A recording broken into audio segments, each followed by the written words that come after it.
Welcome to the stream, everybody. I am Cephalodia, and you have entered my game board. Today, we are going to be talking about the entire chronology of the Toaru series, part 4. um, Let me just put on some random Toaru music. Where's my playlist? There we go. Sure, that'll do. How's that for volume? Okay, so um, I suppose it's been a while since we did the last one of these streams. If you're just tuning in for the first time, definitely. Well, if you are not familiar with the Toaru series, check out the other videos first. You can find them on my YouTube channel. Basically, this is my attempt to, as succinctly as possible, explain the entire chronology of the Toaru series to people who've never heard of it before. Usually, we'd have guests on to, you know, chat with and explain to physically. But at the moment, I wasn't able to get anyone, so I'm just going to be explaining to you guys, the audience. We'll see how I go. Um, but yeah, so check out the other videos if you're not familiar with Toaru, because we're going to be getting into spoilers. There's no holds barred with this content. If you are familiar with Toaru, then feel free to jump in. But yeah, so I guess now would be a good time for a recap since it's been a while since the last stream we did. So where's my volume isn't adjusting. Stupid headphones. There we go. Okay, so where do we leave off last? The last point of the story we kind of left off was the big event in Academy City where Vento invaded the city and was repelled by the combined efforts of Aleister Crowley, Toma, and Accelerator. Yeah, it was kind of a really big turning point for the series. In my opinion, it's where Toaru really starts to get good. And I think a lot of people share that sentiment. It's also the point where season 2 of Index ends, pretty much. I don't think we got into the SS1 content yet, so we'll have to go over that as well. But yeah. So what's the state of the world? Basically, Toma has been, in his efforts to save random people, has been getting involved in conflicts with the Catholic Church. The first conflict was with the what was it, the Agnes nuns after they were going to execute Ursula Aquinas. After that, we also had the conflict with Biagio Busoni, I think that's how you say his name, and the fleet of the Queen of the Adriatic Sea. That whole arc was a fever trip. And then after that, of course, God's Right Seat decided now is the time to intervene and take direct action against Academy City, where they sent Vento to basically... I forget what the exact mission was. I think it was... I don't think she was there to kill Toma. I think she was there to destroy Aleister, maybe? God, actually, I can't remember what her motive was. Either way, it was like to, fuck with Academy City. But now is the point where Toma has been in enough of these conflicts that they're like, no, we need to stop the Kamijo faction, which is what they refer to it as. And yeah, so that's where we are now. And before we start getting into all the stuff with God's Right Seat, we have the immediate aftermath of the invasion arc, which is actually portrayed in Index Side Story 1, SS1. In my opinion, it really isn't a side story. I think it's like essential if you want to understand Toaru. But yeah, for some reason they classify it as a side story. Just recently got released in English, actually. And this was incidentally the end of season 2. Let me just check my notes here.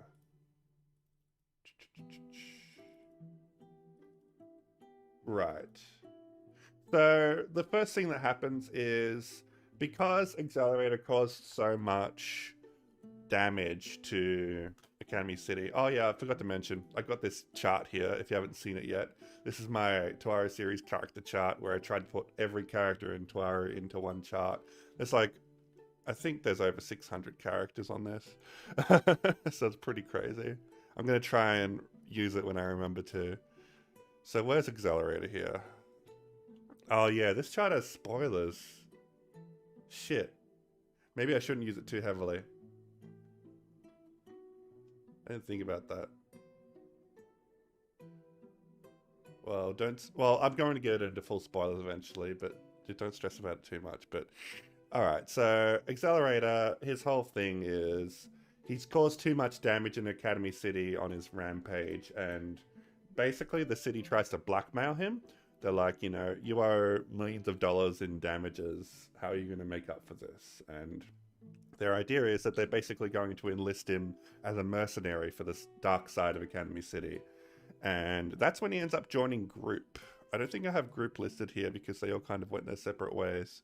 But Group consists of a number of different characters. Let me see if I can find them real quick. There was Itzali here, who is, as we know, he was the Aztec magician that was taking the body of Inabara Mitsuki. That's what he usually looks like. Basically taking his appearance on. There was also... Gosh, I don't know where she is on this list. Musajime Awaki. Where would she be on this? Now that I actually am using my chart and have to point out characters, I thought this would be easier. But it's actually harder. Yada yada. Let me see if I can bring up.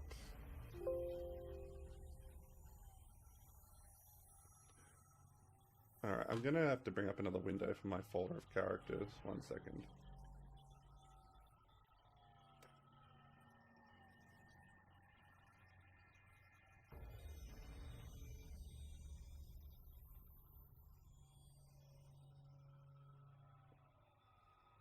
Excuse me? What are you doing? My god, I clicked on like 50 things before it worked. There we go. Okay, let's zoom this right in. Musajime Awaki, this girl. Basically, her whole thing, God, sorry, I'm getting distracted. So there's Musajime Awaki, there was Itzali, and there was also Tsuchimikado, who we remember... Where is she? Where is he? There he is. Tsuchimikado, which we remember is Toma's classmate, and also a double agent for Academy City and the Anglican Church. And these 4 people grouped together in a group called Group. Group in all capital letters. PowerPoint presentation is probably way more ideal for this. Dude, I'm not making a PowerPoint presentation, but this will take me a million years. That's fine. Yeah, so these 4 characters from an organization called Group. Let's get back on track. And the whole point is they're a mercenary group. They're doing, you know, dirty jobs for Academy City. And the first of those jobs involves dealing with the aftermath of the... What was it called? The 1309 incident? Or 3109 incident? Anyway, the invasion of Academy City.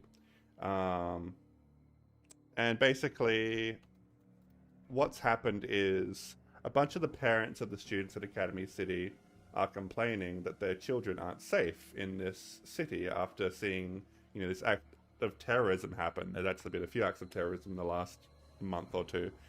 And one of the leaders of that faction of parents that are concerned about the children is Misaka's mother. Misuzu, where is she? There she is. Which you may have remembered. She was introduced in the Daihaseisai arc. And yeah, so she's looking to get Misaka out of the city, and Academy City can't have that because Misaka is their prize level 5. So they basically enlist the services of... Now, how did it work?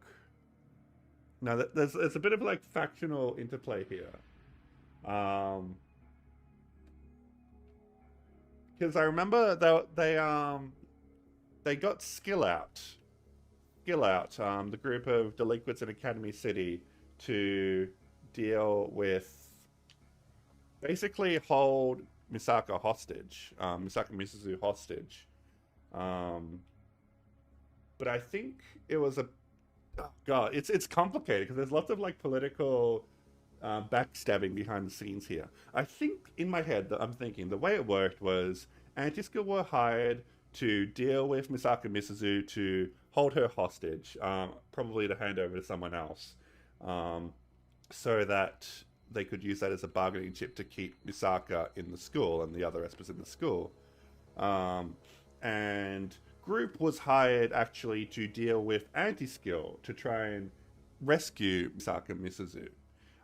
But it turns out the Anti-Skill being given this job, as we remember. Oh no, sorry, I'm getting the events of everything mixed up. Fuck. Alright, let's step back one bit. So, before any of this happened, the first job that Group had was they were to assassinate Komaba Ritaku, who is a character we haven't really met too much yet. I think I might have mentioned him previously, but he is the leader of Anti-Skill. And wait, oh my god. I'm just realizing how many mistakes I'm making, and it's like really embarrassing as a Toaru fan. Oh no. All right. Let's get our bearings again. I keep getting Anti-Skill and Skill Out mixed up. And can you blame me? They're like really similarly named. Anti-Skill are the police force in Academy City. Skill Out are the level 0 delinquents. Well, they're branded as delinquents. You know, they're gangs of level 0s that are trying to fight against the system, fight against oppression. Skill Out, those are the ones I'm talking about. So Skill Out are led by Komaba Ritaku. He is an exceptional man. He is one of my favorite characters, but also that's a shame because he actually dies in this story. You know, his whole point is basically he is a level 0 that can take out level 5s through his skill and wit. He's like a fucking giant. He's like full of muscle, and he also uses technology and, you know, wits to take out level 5s. And he almost manages to defeat Awaki and Accelerator. The way he defeats Accelerator is by scattering chaff into the air so that it disrupts the signal of his choker, which connects him to the Misaka network. And the way Accelerator eventually wins the battle is by getting some airflow to blow the chaff away. It's pretty exciting. But yeah, basically the battle ends with Accelerator defeating Komaba Ritaku and killing him. After killing Komaba Ritaku, I think it's like Accelerator's first kill since he's quit the Misaka Sisters project. And he looks at Komaba Ritaku's phone and he finds a photo of him with a young girl, Freemia, which we'll be introduced to later. She's actually the younger sister of Frenda, which you may remember from Item. Freemia, and just seeing this just kind of fucks with Accelerator a bit. And yeah, he doesn't feel too good. He's like, oh god, did I just kill a good person? The chat is really small. I need to maximize it so I can read it. Let me just check chat for a second. From what I recall, Skillet was assigned to the task and then Accelerator was supposed to help out with it. Yeah. Oh, yeah, no, you're right, Full Metal. Okay, thank you for catching my brain up. I think the idea is that... So basically after this, Komaba Ritaku is dead. The leader of Skill Out is dead. Skill Out... Komaba just decides to send Hamazura Shiage as his, you know... what's the word? Follow-up. New leader. Fuck, I'm drawing a mental blank in English right now. Even though English is my first language. Successor, that's the word. So Hamazura is Komaba's successor, and Hamazura has no idea how to handle an organization as big as Skill Out. He doesn't know what he's doing. He feels out of his depth. This is our first introduction to Hamazura, and I haven't really talked about him yet. He's kind of really important. Hey Ari, welcome to the stream. Oh, second since Amata. Yes, that's correct. Full metal. I'm glad everyone's correcting my mistakes here. Oh my gosh. Um, yeah, Hamazura is kind of really important. He is the third protagonist of Index, which you wouldn't think of it right now. He's just like a fucking nobody bump from Skill Out. It's the first time we've met him. It's just him being incompetent, basically. But this is his origin story before he becomes a protagonist in full. And you'll see as I explain how important he becomes. So, Hamazura is out of his depth. He doesn't know what he's doing. They've kidnapped Misaka Misuzu, trying to hold her ransom in some effort to convince the parents to not pull their kids back from Academy City.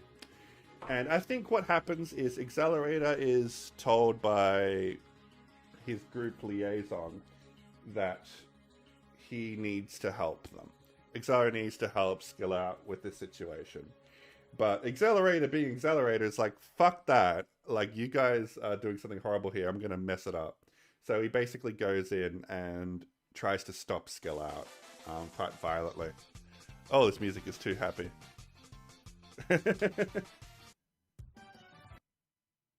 Yeah, right. So, yeah, and he does. He messes with the situation. Hamazura and the Skill Outs get, like, taken out very easily. While this is all happening, Toma actually, like, just by happenstance, as usually is the case, he comes into contact with Misaka Misuzu before she is kidnapped. And when he realizes what's going on, he rushes in to save her. So we got the three protagonists all in one place here, but they're both trying to defeat Hamazura. And I think it kind of turns out, well, at least Hamazura's theory is that Skill Out were given this job just to be destroyed. Like, they knew Skill Out wouldn't survive, so it was kind of just a false job to try and eliminate the last remnants of Skill Out. And so Hamazura is like, oh god, we've been played like a fiddle. He's feeling very unhappy about the situation. And it leads to a confrontation between Hamazura and Toma, where Toma does his usual thing of giving Hamazura a speech about how he's chosen the wrong life path and he needs to start again from zero. And Hamazura is pretty, upset and angry at the time. They get into a bit of a brawl. Toma ends up defeating Hamazura, and that basically, as is usually the case, gives Hamazura time to reflect his actions and consider if this path is right for him. And he actually ends up developing a pretty big admiration for Toma. He views Toma as a hero, quite like Accelerator does. And he kind of aspires to be someone like that. And that's going to lead into the next story where we see Hamazura later. But that's basically what happens. There's some convoluted way. Oh yeah, no. The way it kind of works out is Misaka Misuzu sees Toma and Accelerator, fighting to save her life. And she is convinced at that point that, oh, never mind, I will back down because I know Misaka is in safe hands now because you people are here. Which is pretty contrived if you ask me, but whatever. That's how the story went. And because it worked out so conveniently, the group liaison basically tells Accelerator, oh, whatever, it worked out in the end. Hey, Is Preacher, welcome to the stream. So guys, if you're just tuning in now, this stream, I attempt to explain the entire chronology of the Toaru series and hopefully convey some of why I think it's so awesome. We're in part 4 of this at the moment, so if you don't want to be spoiled, feel free to check out the previous videos. Otherwise, stay tuned and listen to me rant about a series I love. Okay, so continuing on, that's the side story. That's all that done. Now we're going back to the main story of Index with volume... Oh, I don't know what volume we're up to now. Is it in my notes? No. Actually, no. We're actually not going to Index, sorry. The next chronological event that happens actually is in Railgun. We're going to Railgun Season 3. There is an incident in which Uiharu and Kuroko, in judgment, they've discovered that there seems to be a number of photographs going on of deaths in Academy City, and they think that's a bit distasteful. But then they're like, but the photographs are popping up before the death happens. And they're like, whoa, that's weird. So it turns out there's this child that is a photographer. And what is his name? Fuck, I am drawing a blank here. Does anyone remember the kid's name? It's on the tip of my tongue. Help me out here, chat. Yeah, we're in Dream Ranker now. God, what's his name? Crap. I'm gonna have to Google it. Alright, 1 second. Railgun photographer. Shahei! I just remembered. Oh, Shahei. Miyama Shahei. There we go. That boy. There he is. Miyama. So, yeah, basically, his thing is he is a photographer. He's able to hold a camera to his head, and that camera will then produce a photo of some kind of incident that's going to happen in the near future, usually a death. And the idea is that no matter how hard you try to change these futures, you can't change them. But Kuriko decides to intervene when she realizes what's going on, and she's able to change the future. And the way they describe it is very silly. They describe it that because Kuriko is able to teleport through 11 dimensions, that means her movement through space somehow is able to produce outcomes otherwise impossible through moving through 3D space. So, literally, because she can teleport, she can change the future. Whatever.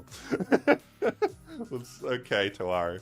But yeah, so they work together and they end up stopping a bunch of crimes, and it works. And then they find out that there's going to be a fire in the park, and Miyama happens. So happens that Miyama knew this was going to happen for a long time now, because he has a best friend, a little puppy, that he is friends with in the park, a stray dog, and he wants to save the stray dog, and that's basically why he reached out to Judgment in the first place. And it turns out that every time he uses his photography, it has a huge burden on his body, so he's basically pushing himself just to get Judgment to pay attention to this park fire and try to stop it.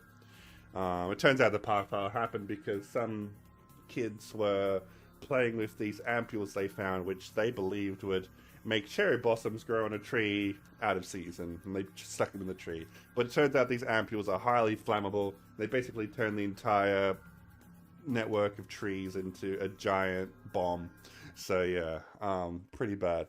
And Kuroko eventually finds out about this. She gets the truth out of Miyama, and Miyama's like, I didn't want to tell you, my dog is gonna die, because Judgment wouldn't take that seriously. And she's like, are you kidding, boy?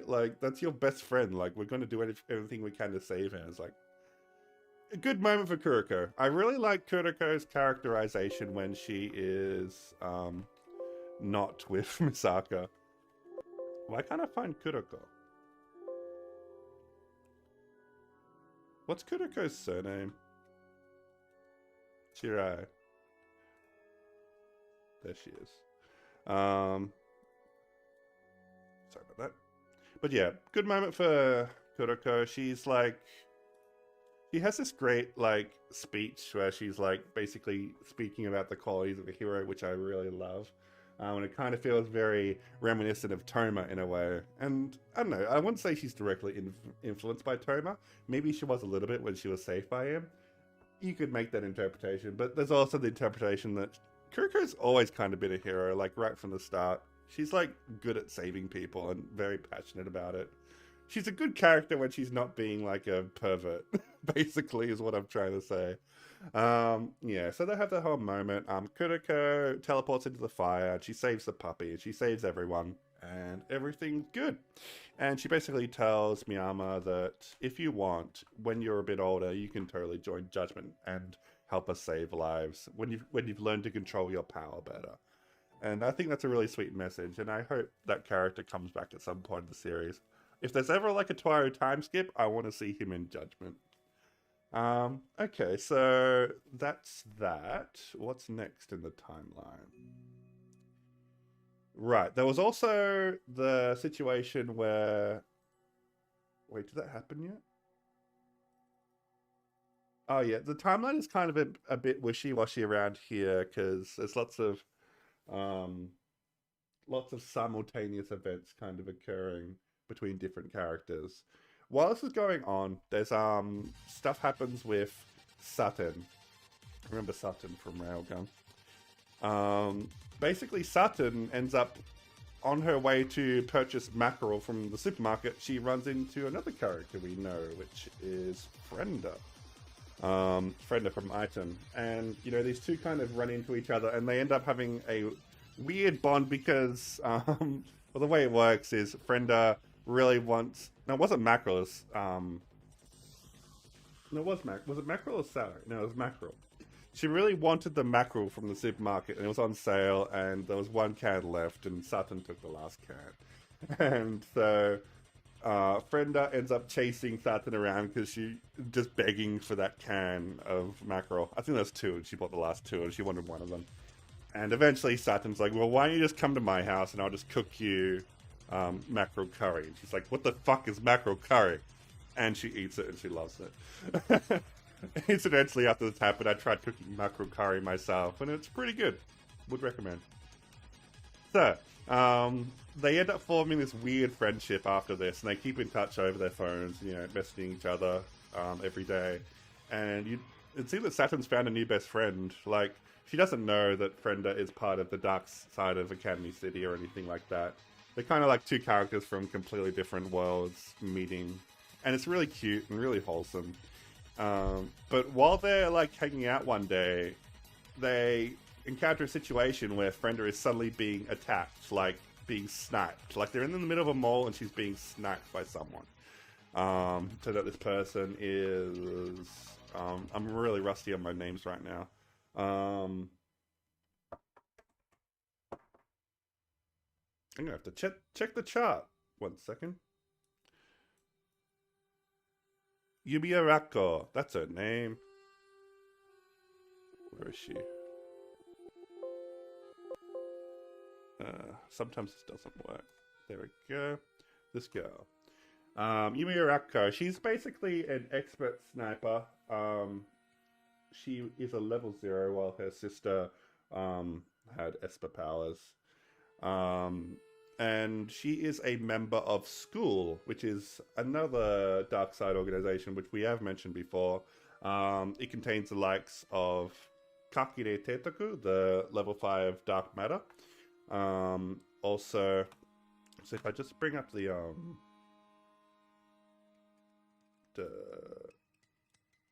sorry, just 1 second.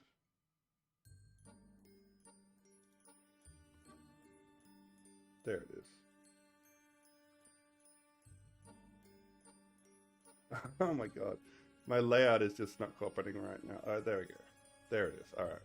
So I bring up the chart really quickly, and you can see School is here. Oh god, what's going on with my thing? There we go. The School, we've got Kakei Teitoku, Yobo Banka, Yumi Arako, and Gokusai Kaibi. And also Sunazara Chibutsu, but he comes in later.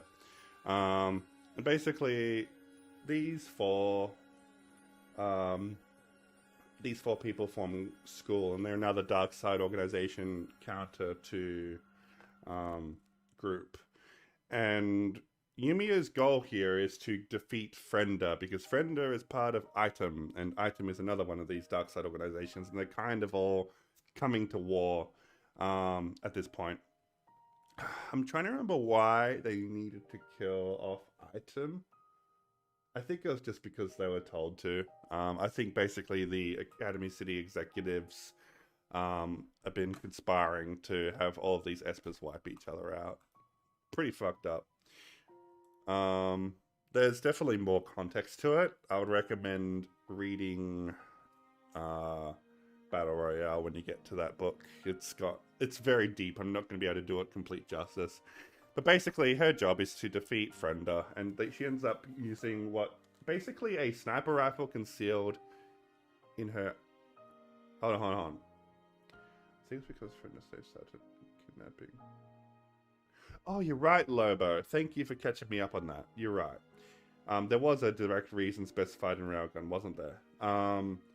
It's to do with the Dream Ranker cards, which I think I did mention before now. But basically, Dream Ranker is this system where no, Indian poker they call it. You have these cards which can contain people's dreams. You can put your dream on a card, and then you can use that card and put it next to your pillow when you sleep, and you'll have that person's dream. And basically, they found in someone's dream there was a card that had, what was it? It was basically someone dreamed about the tweezers, which is this item that school is after. It's basically a device which can manipulate subatomic particles or something. Either way, like, yeah, it's some physics shit. And there was someone had a dream about that, and they traced that dream back to Saturn for some reason. Saturn's innocent, but I think she might have ended up with that card for some reason. I can't remember the exact reason. Either way, they for some reason, I think like Yobabanka was doing some hacking and he found like Saturn was like the most suspicious person. Oh, I think no, she was tweeting. That's right, she was tweeting about things that checking the algorithm sounded a lot like the tweezers, but I think it was just a complete coincidence. And like through analyzing her tweets, they determined she was the most suspicious person in the city, so they targeted her. And Frenda just happened to be with her at the time. Yeah, that it was social media. Saturn, Frenda just happened to be with Saturn at the time, and because she is proficient in, warfare, she basically uses that moment to put her life on the line to protect Saturn. Yumi Arako, her whole thing is she basically has a sniper rifle concealed in her clothes. It's pretty cool. It uses like hydrogen to fire bullets that don't cause any sound, so she can literally just like snipe someone in the middle of a crowded mall, and no one notices just by like raising her arm. And yeah, so Frenda is trying to protect Saturn from Yumiya. We have an awesome battle, probably one of the coolest battles in the entire Toaru series, at least animated. Definitely go watch that. And yeah, so Frenda battles Yumiya. Saturn kind of like uses herself as a decoy at one point. There's lots of like risks and stuff. And eventually it ends with Saturn defeating Yumiya, kicking her out of the building and blowing her up. It's pretty violent. But somehow she survives that, which is really strange, and I don't really know why. Basically, Yumiya survives the attack, and some point between now and the next book, she dies off camera, and I don't really get that. Like, they had this perfect opportunity where she could have died in canon, and they decided no, she'll just die off camera.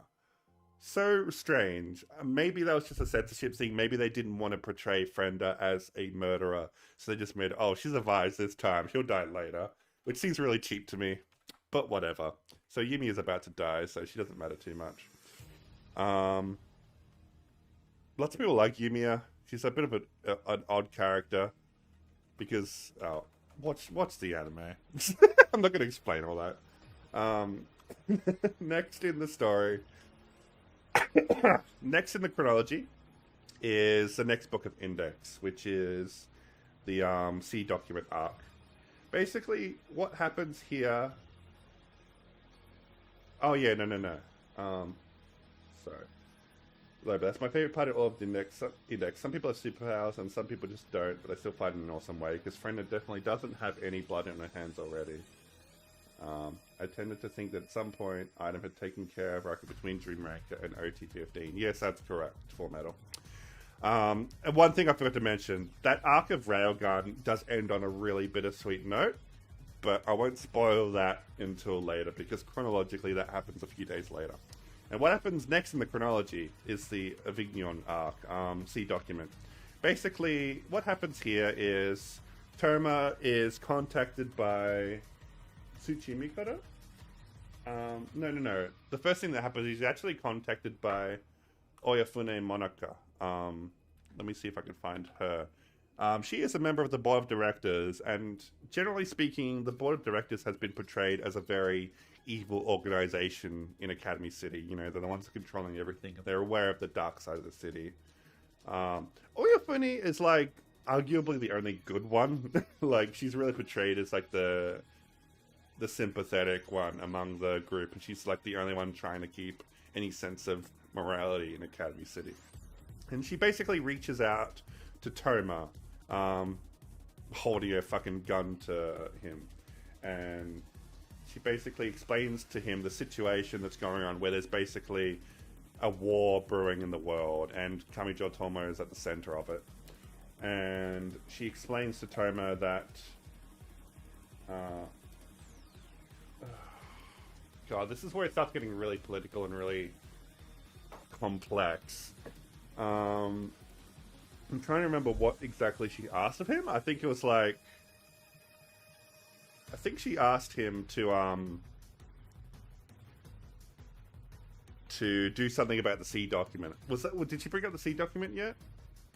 Either way, she was basically asking for Toma's help in resolving the world conflict that's brewing. And then Tsuchimikado pops out of nowhere and pulls the gun on Oyafune and shoots her. And like Toma like gets enraged and starts beating up Tsuchimikado. But then Oyafune explains that this is actually part of the plan that they organized, because if Oyafune was seen speaking with Toma, and then she could face serious repercussions for that. But she believed that being shot by Tsuchimikado would make her seem neutral or something. Like, I don't know, it would... I forget the exact explanation, but yeah, politics, basically. And so Oyafune survives the gunshot wound, but it is very painful. And after that, Tsuchimikado is like, we've got to go, Toma, we've got to save the world. And they jump on a supersonic jet and head all the way to France in a few minutes. It's a very fast jet. And they basically jump out the jet and parachute down to the city of Avignon. I don't know how you pronounce that. blame my French education, or lack of thereof. Basically, Tsuchimikado explains that what's going on in France is there is this document called the C document, which is, well, that's what they refer to it as, the document of Constantine, which is a document which something, I think it like, you can use, yeah, there's like a whole, I can't remember the exact law of the document of Constantine. This is like getting to Catholic law, but basically the effect it has is it's a spiritual item which allows the wielder to exercise authority of the Pope and basically rewrite truth. So using the C document, you could tell the public something and it becomes true. And they plan to use that to basically paint Academy City as the enemy of all Catholics. And so, yeah, obviously that's a big problem. One effect they have, they can use the... They basically use the C document to start inciting anti-Academy City riots all over the world. I feel like there was some other effect. There was like some other effect they were going to do to kind of like put Academy City in checkmate, but I can't remember exactly. Well, anyway, I'll keep moving forward. So this document is possessed by Terra of the Left, who is another member of God's Right Seat that we haven't met yet. There he is there. His whole thing is he is aligned with the Earth aspect, and he can control flour. It's like the bread of God, I guess. And he basically wields flour to create like fucking guillotines of flour. It's pretty metal. And his special power is precedence, I believe they call it.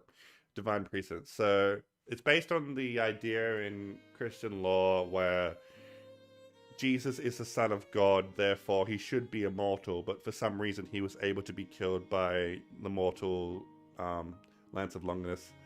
And the only way that they can explain that, how the crucifixion was possible when he was the Son of God, is through precedence. The divine precedence of the lance was changed to be able to slay a god in that moment.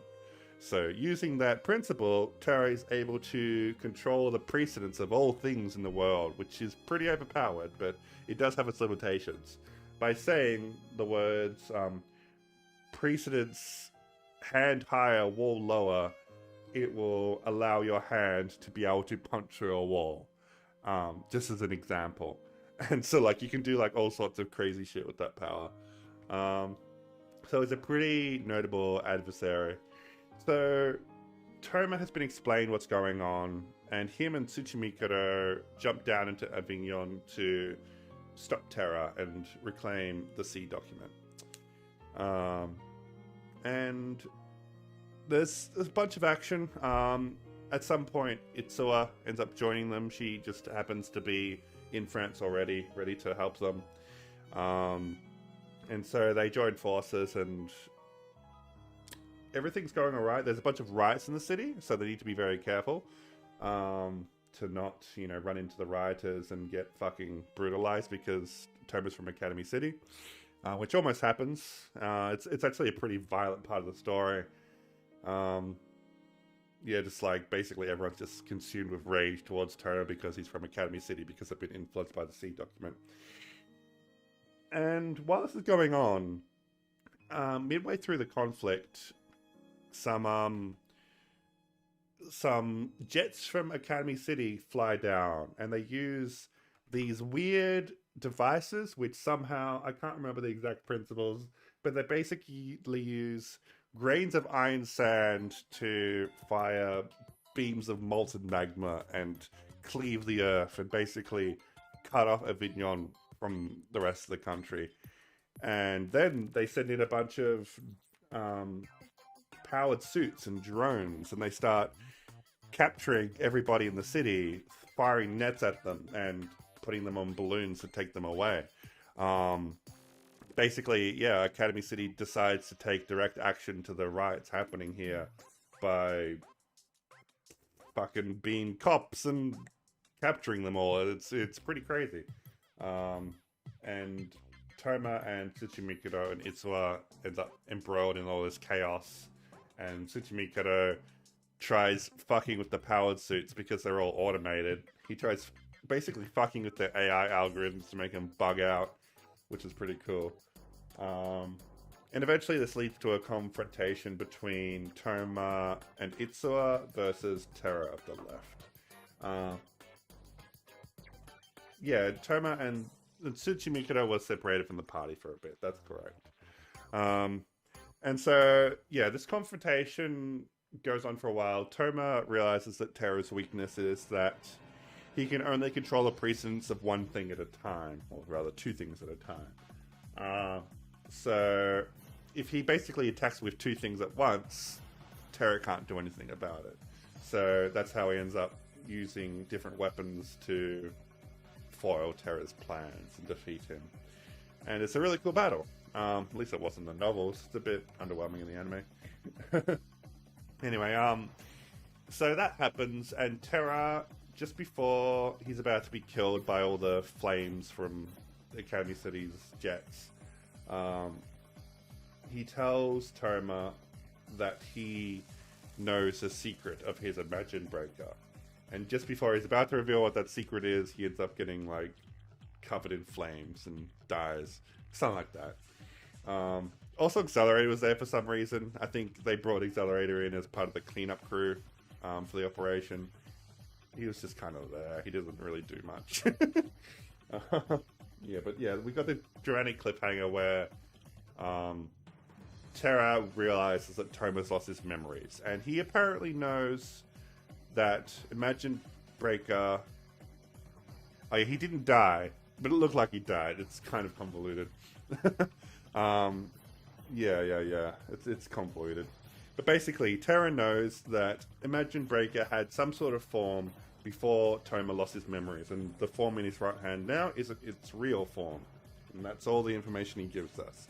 But it just so happens that Toma happened to be on the phone with Misaka at the time of the battle. Like, he ended up calling Misaka to ask about the situation with the riots and stuff in Academy City. and he forgot to turn his phone off, so the call was just left running, and Misaki's just listening in the whole time, trying to figure out what's going on. And she actually hears the whole conversation between him and Terra. And so through this, it is revealed to Misaka that Toma lost his memories, and she doesn't know when he lost his memories, but that's a big secret he's been trying to keep from her, and now she knows about it. So that's a big thing. And so that's pretty much where that arc ends. Well, actually, no, there's one more thing. Terra shows up back in the Vatican completely unharmed because I guess, I don't know, he used his presence or something to survive the fire. And then Aqua's like, so what now? And Terra's like, well, guess I'm gonna continue experimenting on children for my magic. And then Aqua just loses his shit and kills him. He grabs a pillar of the cathedral and just swings it down and crushes Terra. It was like, this is kind of weird in the anime. In the novel, it's described as being extremely fast, like too fast for Terra to react. But in the anime, it's like really slow. It's like, god damn it. Yeah, so Terra's dead now because he was an evil bastard, and apparently Aqua has more morals than him. Apparently. But after this point, Aqua is given the order to assassinate Kamujo Toma. So specifically Toma, like they've had it with his shit and they need to stop him. So that's where we have the next arc. I'm trying to check the timeline here. Oh yeah, and somewhere around this time, Item kill Yumi Arako.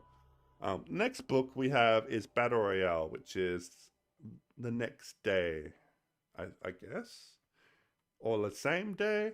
I don't know. It's all very squished together. But basically, Accelerator is flown back to Academy City, and it turns out there's this huge war that's reached boiling point between the different dark side organizations of Academy City. Now for time, 2 p.m. Gosh, how long can I go for? I'm trying to think. I can probably go till 3:30, so we'll keep going. Yeah, gosh, it takes a long time to talk about this shit. How we doing in chat? Everyone cool? Everyone understanding what I'm saying? Alright, let's continue. So, Battle Royale.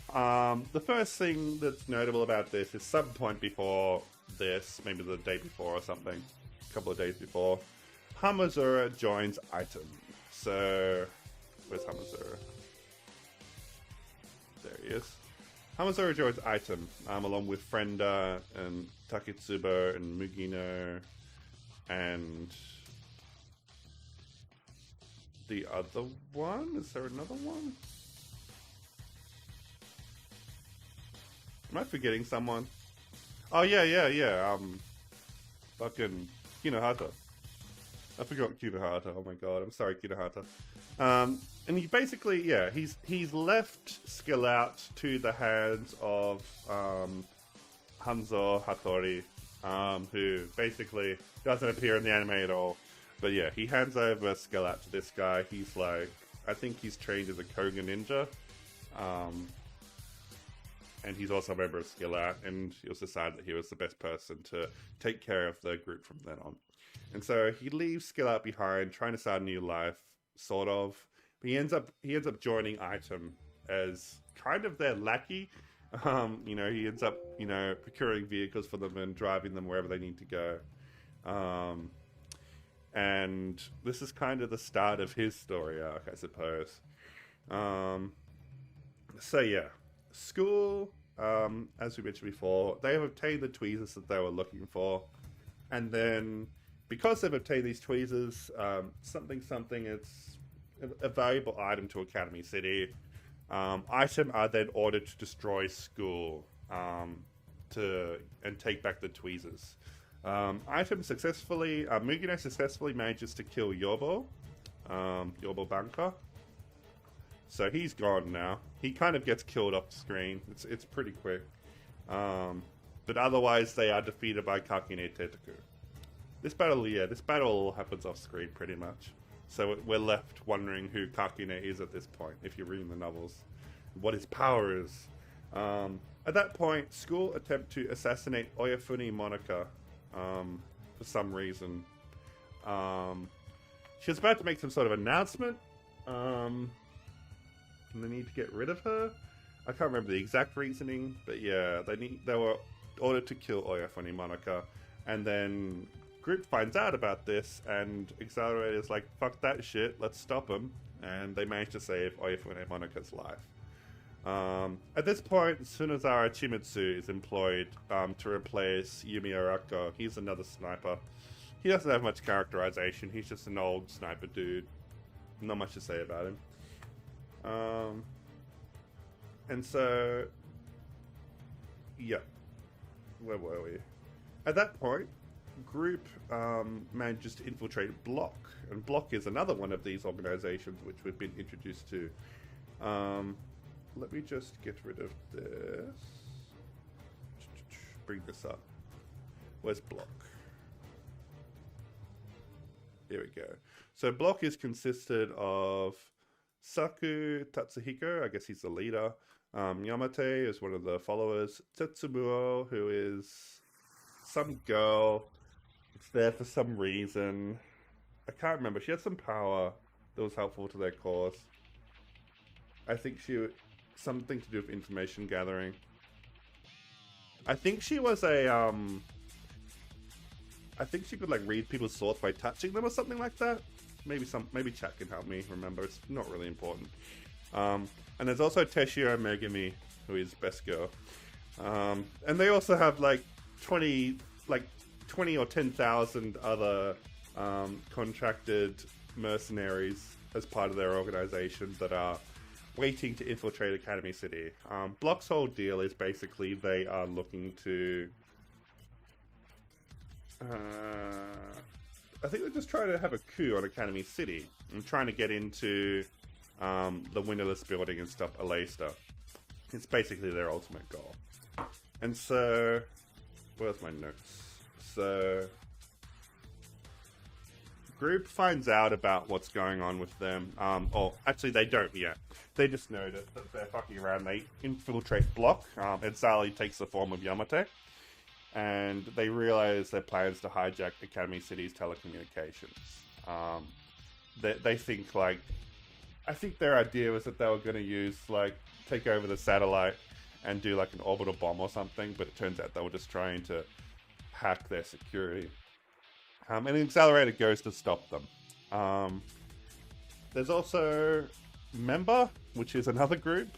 I think they were introduced in Daihaseisai, the Railgun side, if you're doing this in chronological order. And that consists of the Professor, Saraku, Baba Yoshio, and there's also Kozaku Mitori, but she's not part of the group anymore because all that stuff happened with her character arc. And there's also Jotitu. I don't know how to pronounce her name, sorry. She's also a member of Return of the Winged One, the Aztec organization, but she is, part of Member. And Member, I guess they're just, I can't remember exactly. I think they're on the side of Academy City and the Board of Directors. And so Member were ordered to destroy School and stop Group. And they are obliterated by School and Group. They pretty much fail completely. Sadaku tries to take on Accelerator with his kill point. It's an ability which lets you teleport behind someone's back. So it's literally someone's power is like nothing personnel kit.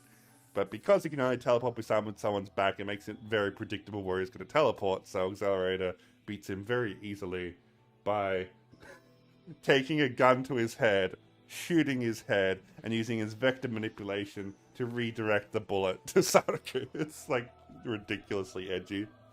Baba Yoshio is, remember, that awful guy from Railgun.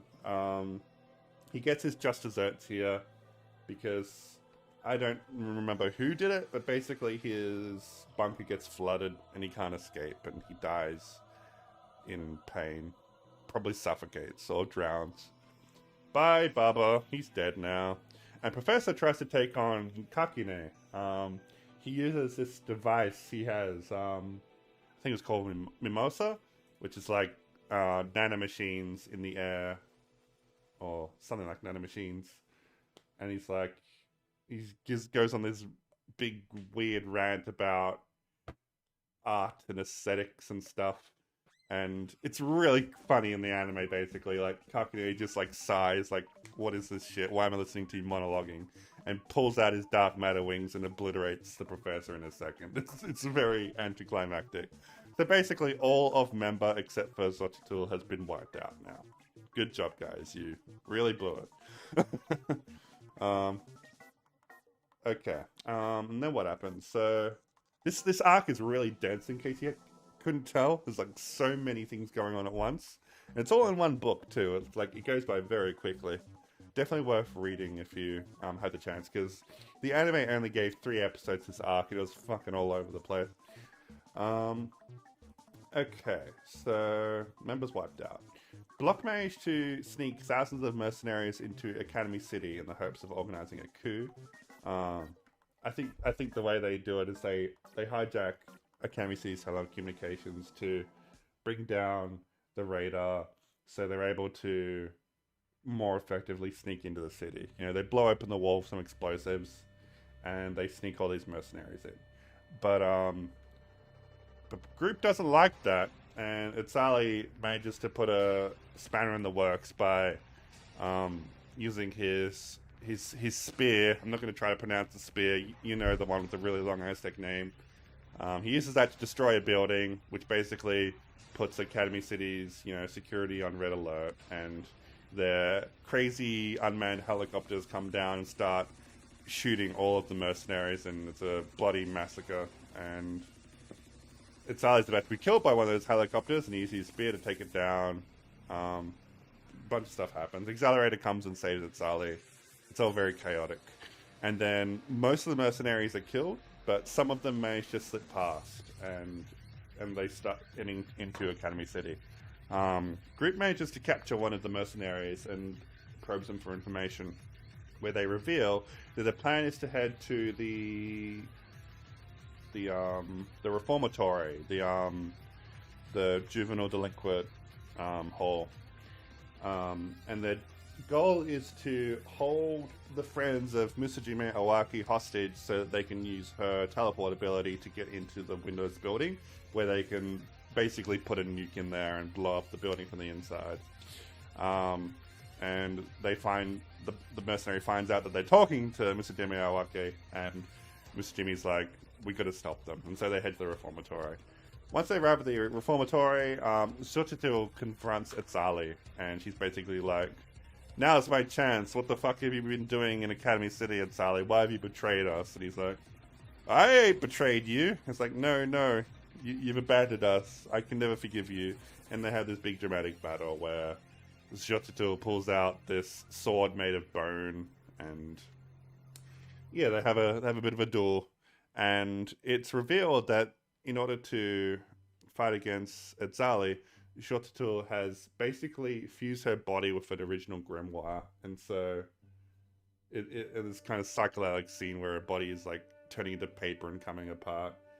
I can't remember. I think she was like dying or something, and then Itzali's like, you know, he decides he wants to save her, and the only way he can save her is by taking the original grimoire into himself, and he does that and manages to save her life. Something like that. It's pretty complicated. And while this is all happening, the rest of group get into the reformatory to try and save Awaki's friends. And there they find what's his face from Block, Saku Tatsuhiko. Tatsuhiko, he put C4 on the door to the cell where Awaki's friends are being kept, and Teshio Megami is like, that wasn't part of the plan. You told us we wouldn't be killing anybody. And he's like, you know, we'll only kill some of them. And then Teshio basically beats up Tatsuhiko and takes control of the operation. Like, no, this is against my morals. I don't want to do this. We're going to fight Academy City without casualties. And so that's why she's best girl. And I honestly feel sorry for her, because she ends up being defeated by Awaki in this next scene. It's a good scene where Awaki has to overcome her trauma of teleporting herself in order to defeat Megami, because she's just too good at fighting. But she does. Aoki confronts her trauma, is able to teleport herself, and ends up defeating Megami. And they rescue her friends, so that's all good. And Zotitul is saved, so everything's pretty good right now. But the battle isn't over yet, so at this point, school decides to capture Frenda, and what's her face? Gokuso Kaibi, the girl in the dress, uses her Measure Heart ability to get Frenda to spill the beans on where Item is hiding. And then they use this information to infiltrate Item's hideout. And they're hoping to, like, defeat them and make them inert. They actually don't, well, at least to my knowledge, they don't really kill anybody. But there's a big siege on the Item hideout, and I think Mugino was away at the time. I'm trying to remember. How that worked. Mugino was like away for some reason. But yeah, basically Kinohata is the only, combat ready person there that's able to do any fighting. But she can't do very much against the combined efforts of Sunazara, Kaibi, and Kakine. And there's this big dramatic scene where Taketsubo, is trying to protect Hamazura. And where's Item? Here they are. And Taketsubo, as you remember, her power is AIM Stalker. It doesn't really have any combat use, unless she uses her, what was it? The body crystal. Is that what it's called? Body crystal?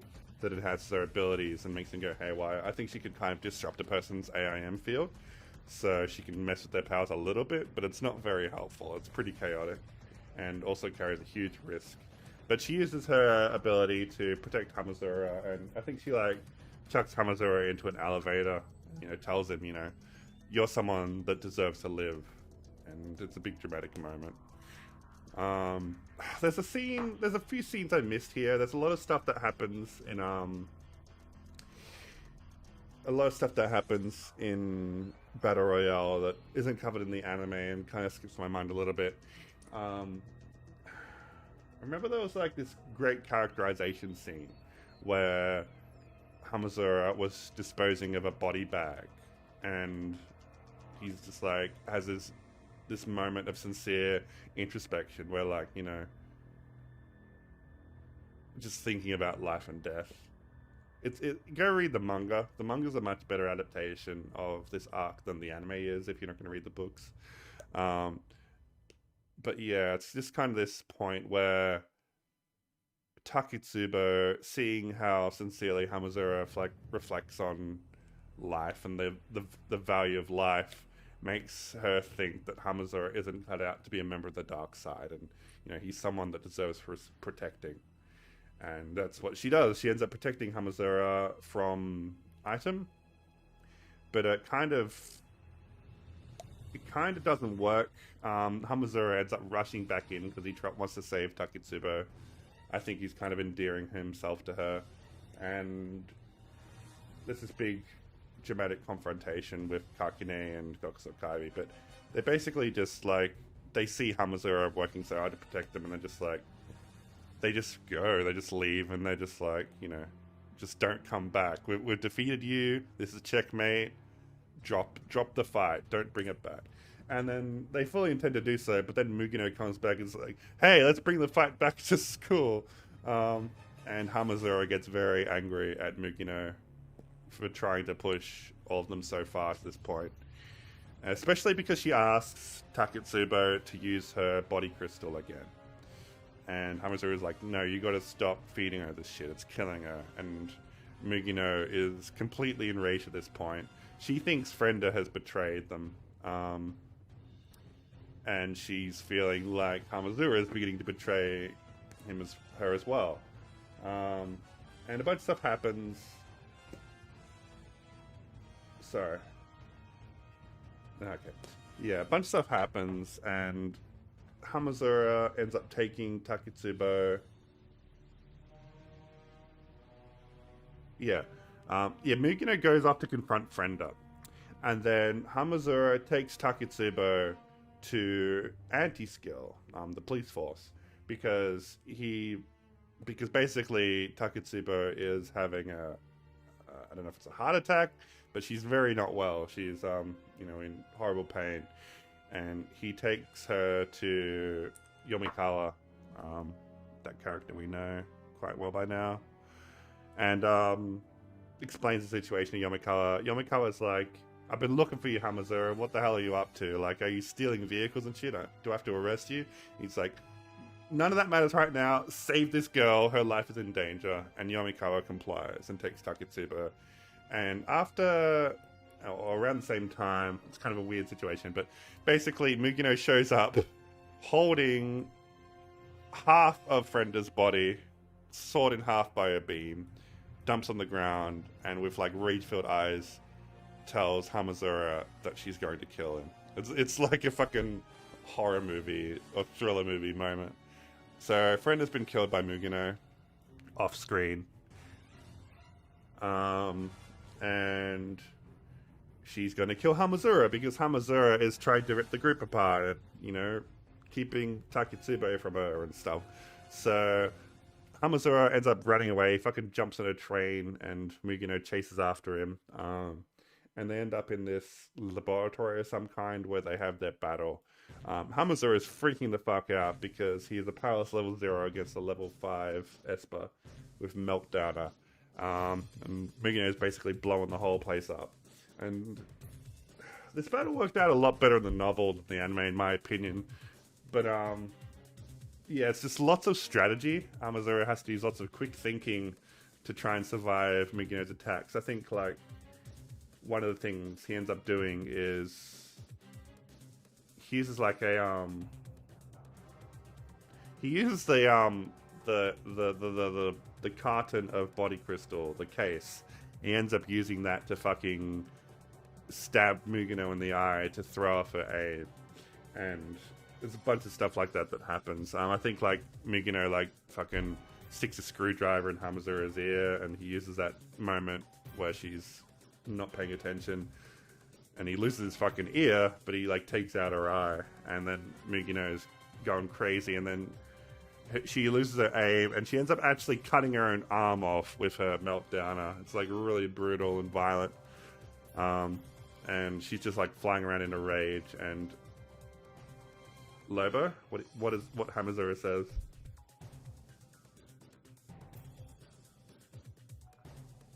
Level 0 ear for level 5 eye is a great trait. Yeah, a fucking great line. And basically, yeah, this ends with Hamazura scoring a victory over Mugino. Through like, people call it luck. I call it strategy. I think like Hamazura is really coming into his own as the successor of Komabo Ritoku's legacy as like the level 0 that can kill level 5s. And yeah, he defeats Mugino. For all we know, she's left for dead, but this is Academy City, and they're not going to let the precious specimen die. And yeah, he escapes, and he joins up with Taketsubo and Kinohata to form a new item, and try to lick each other's wounds. Basically, it's really good. It's one of the best parts of the story, and this is like really cements Hamazura as a protagonist, because for once he's actually, he's not just thinking of himself. He's trying to protect people, and he does it in a superheroic way.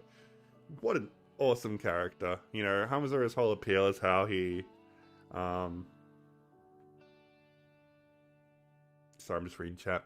Hamazura's whole appeal is basically how he is able to use mundane means, no powers or anything, to overcome insurmountable odds and overpowering opponents. And I love that kind of stuff in writing. It's always so exciting to read Hamazura's battles, because you never quite know how he's going to get out of this one, but he pulls through.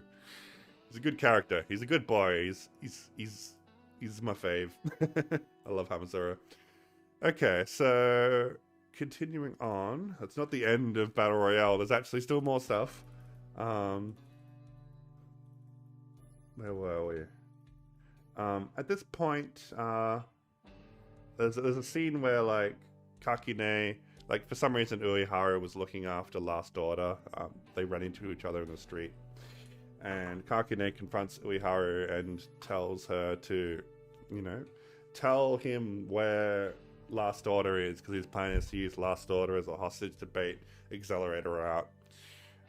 It turns out Kakune has a massive grudge for Accelerator as the number one Esper, and his idea is that if he can defeat Accelerator in a battle, he will become the new number one and the center point of Alaista's plan, which would give him value to Alaista and increase his chances of getting revenge on Alaista.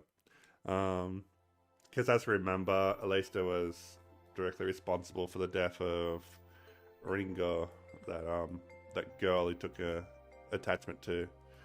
So yeah, Kakune is on his vengeance quest and kind of being portrayed as an evil bastard at this point, but he does have motives to him, and I've kind of like softened up to him over the years. But yeah, Kakune confronts Accelerator. Accelerator turns up without having to bother with Last Order. He's just like, yeah, you pick a fight with random people, I'm gonna beat you up. And they had this big dramatic fight. It's pretty cool in the anime, honestly, but it was better than the novels, of course. This music is too happy for a big climactic battle.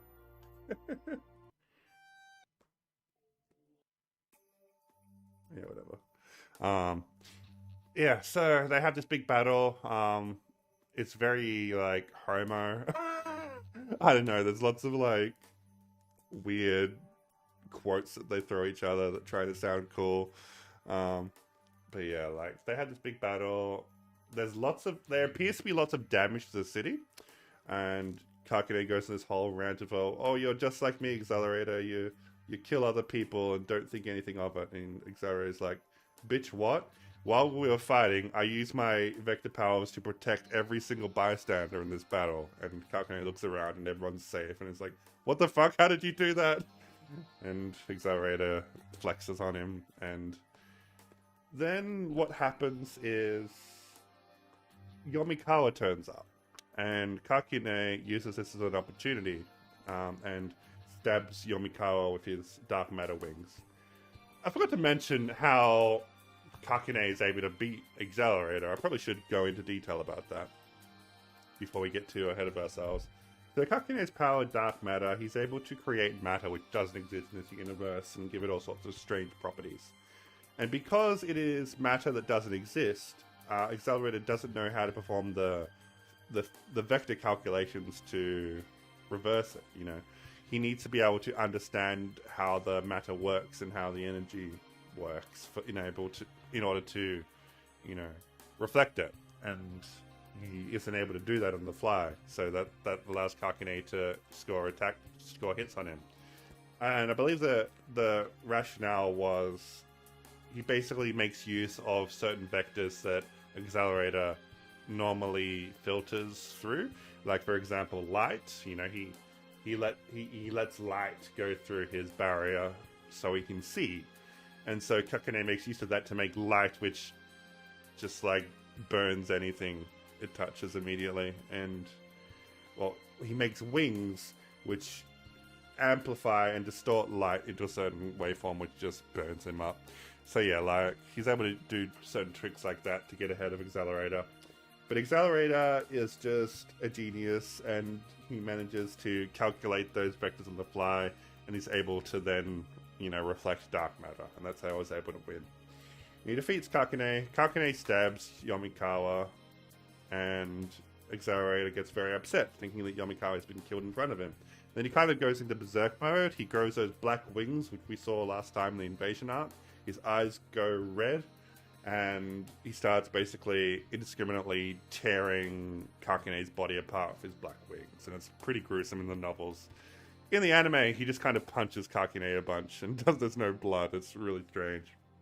But it's very implied that Kakune is killed here. And, you know, all this is happening, and then Last Order appears on scene, and basically kind of a Beauty and the Beast sort of scene. She's like, you know, calm down, Accelerator. I'm here. Everything's fine. And through the power of love, she's able to stop Accelerator's rampage from, like, destroying the city and turns him back to normal. It's very sweet. Um, and it also, Yomikawa's fine. It turns out the attack didn't hit any, like, vital points, so she survived. And that's pretty much where the Battle Royale arc ends. It's fucking so much happens in that arc, and I'm exhausted just talking about it all. Yeah, it's really heavy. Definitely, it's definitely one of the more brutal arcs in the story. I guess because it's also one of the first arcs where Toma isn't present at all, so more dark things can happen. Oh my god. I swear I'm gonna lose my voice at some point, but the stream must go on. After that, we have the Doppelganger arc, which is part of the larger Dream Ranker arc. I don't like this arc very much. It's like the end of Railgun Season 3. It's okay, it's got some cool action set pieces, but I just don't care about any of the characters or anything. Basically, it's revealed that the Indian poker cards were distributed throughout the city by a certain person, which is somewhere on this chart. I'm just going to hide it. What's her name again? Does anyone remember the doppelganger person's name? Help me out here.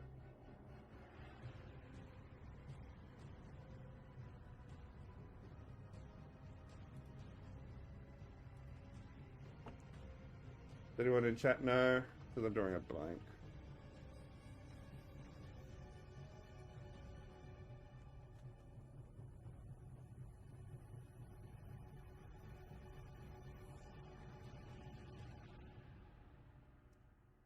Just gonna say doppelganger. Kuraba Ryoko. That's her name.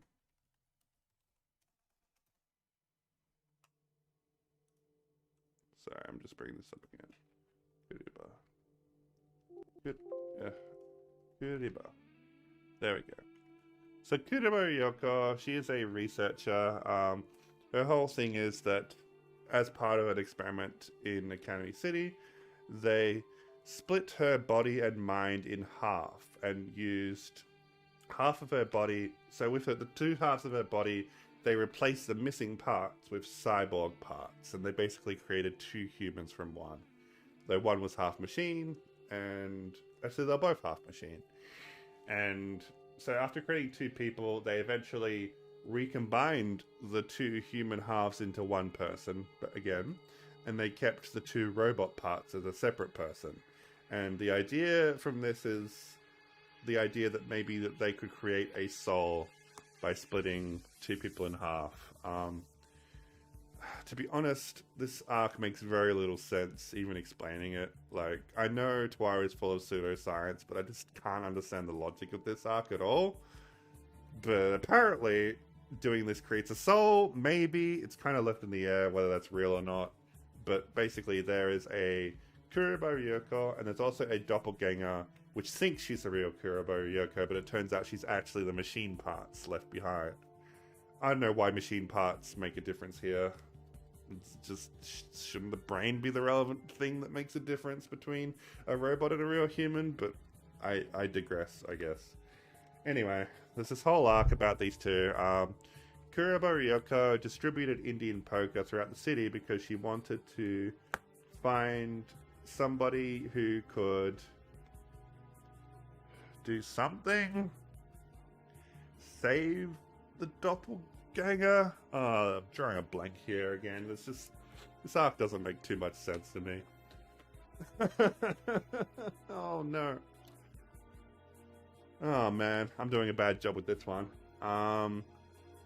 Let me try my best. So, what happens is Misaki Mikoto finds out about what's going on just through coincidence, and she ends up encountering the doppelganger, and the doppelganger ends up doing a thing where she finds out she is a robot, and I guess she wants revenge on her creators or something, and she does this thing to play with their expectations where she basically explains herself as a soul that has been freed from the flesh, and because it's freed from the flesh, she could start expanding to other inanimate objects, and she starts pulling in all sorts of inanimate objects from the environment and growing into a huge golem. It's really strange. it's very reminiscent of the golem that was previously in Index, but it's different. This is a science golem, not really pseudoscience. Um, and everyone's like freaking out because if this soul keeps expanding, it's going to take over the whole city. But it turns out none of that was real because she is using microscopic fungus to like connect her machine body to random objects and grow through like a fungal network. It was all just a trick to make people think she was a golem. It's really strange and weird. And Scavenger gets involved. Remember Scavenger? I forget the characters' names of Scavenger. They're in this somewhere. I'm choking so bad. Where's my character chart? Here we go. No, that's not the character chart. Where's the character chart?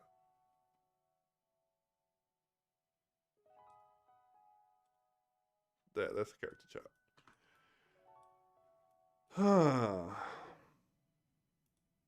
Where was I? Scavenger. Scavenger, these people. Izumi Rita, Sakuragi Nanaha, Yokomaru Itsuki, and Seiki Tanamaru. They were from the Accelerator series, you may remember. And they're back in Railgun, and this time they've been tasked with capturing the Kuroba Ryoko doppelganger. And they find out that she's becoming a golem, and things start getting chaotic. She starts getting bigger and bigger until she's like a fucking giant of metal. And Scavenger ends up joining forces with Misaka Mikoto because they trick Misaka into her thinking that they're actually part of Judgment. And so she joins forces with them. And this is kind of a character moment where Scavenger begins to question their evil ways, I suppose, fighting alongside Misaka. It's kind of cute. And they work together to try and take down the doppelganger, and the doppelganger gets massive, and Misaka, in response to that, decides she's going to come up with a new power.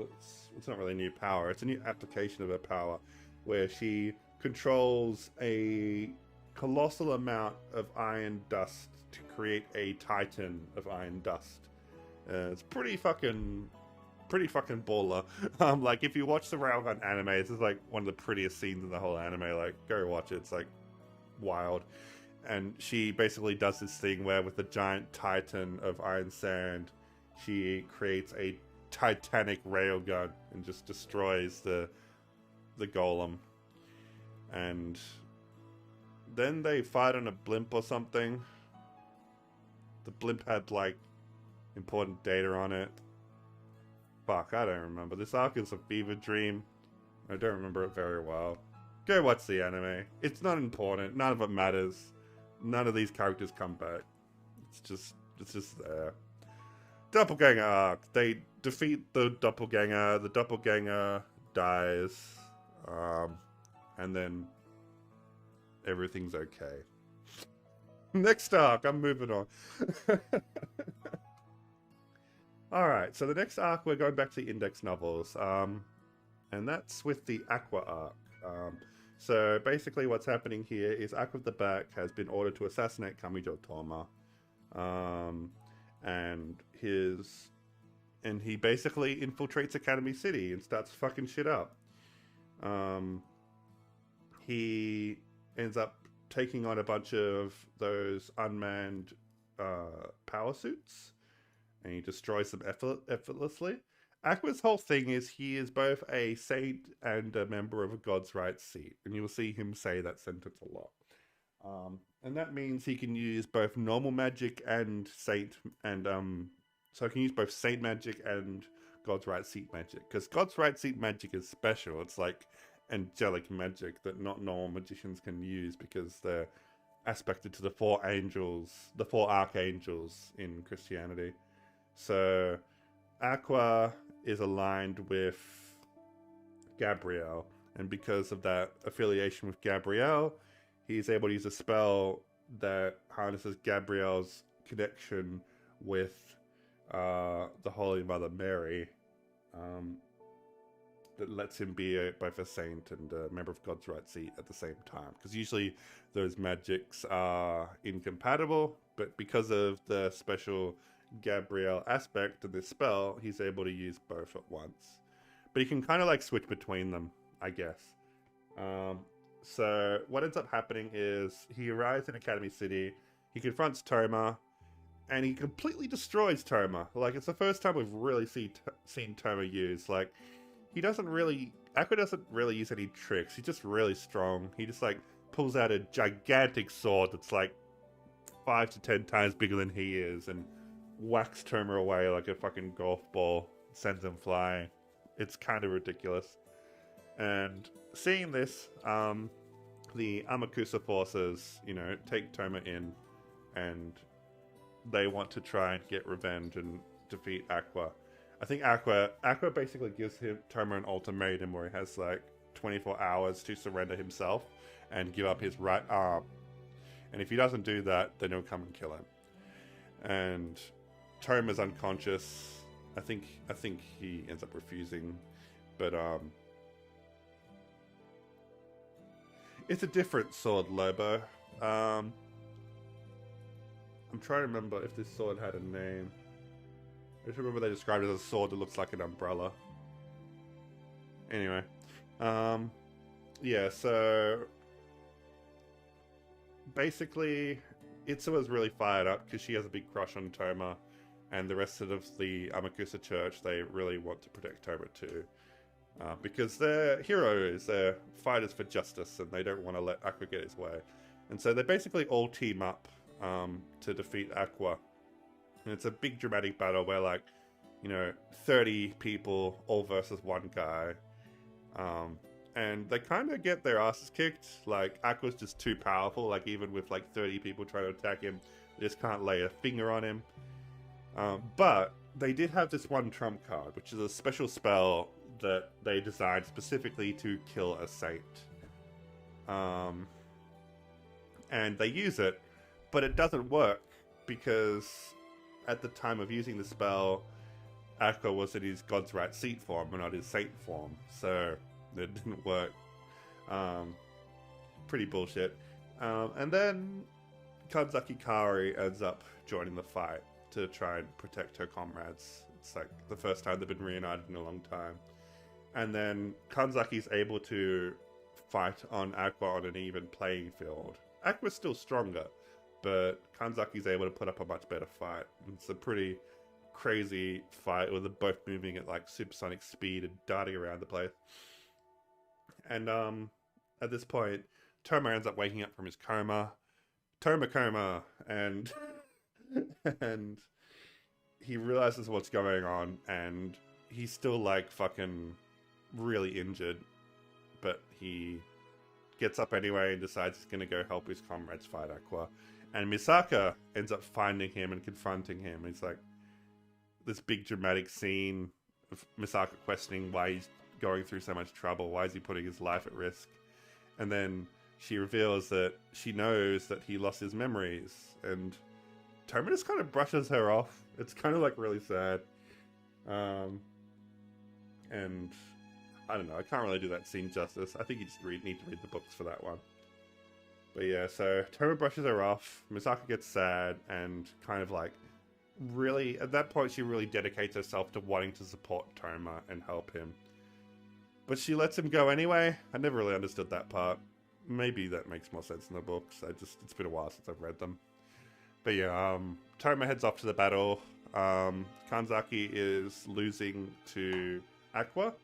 A bunch of the Amakusa Church are watching from the sidelines, seeing this battle, and they're well, what can we possibly do? We're nowhere near as strong as a saint.